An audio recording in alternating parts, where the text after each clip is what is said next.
انہوں نے پھر پنڈی کا بھی ایک واقعہ سنایا کہ پنڈی میں ایسا ایک دفعہ ہوا، قحط پڑا، ہم نے کہتے ہیں نماز استسقاء کے لیے گئے اور دعائیں مانگتے رہے اور وہ بارش ہو گئی. پھر میں نے خود اپنے شیخ حضرت مفتی رشید احمد صاحب رحمہ اللہ سے ایک واقعہ سنا.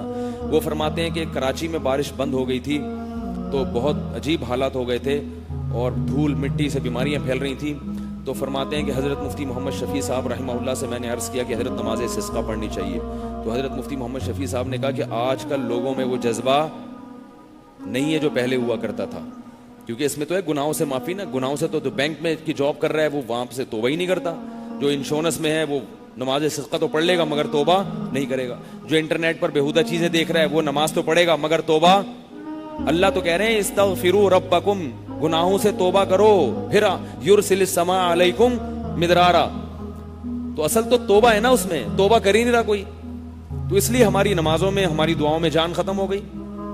تو ہمارے حضرت نے فرمایا کہ میں نے حضرت مفتی محمد شفیع صاحب رحمہ اللہ سے عرض کیا کہ حضرت نماز استسقاء ہونی چاہیے.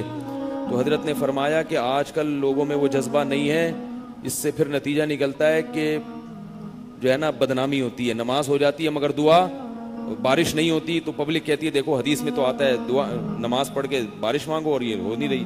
تو اس سے کیا ہوتی ہے، لوگوں کا حدیث پر اعتماد ختم ہوگا. تو ہم حضرت فرماتے ہیں کہ میں نے عرض کیا کہ حضرت یہ جو سنت ہے یہ اس کو تو ہم نہیں چھوڑ سکتے، لوگ بدگمان ہوں گے. اگرچہ استاد سے لیکن ایک دلیل دی تو استاد کی مان لی. انہوں نے کہا ٹھیک ہے پھر آپ پڑھائیں نماز.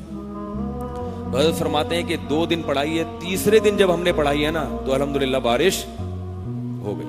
تیسرے دن گئے ہیں تو واپسی سے پہلے بارش برس گئی.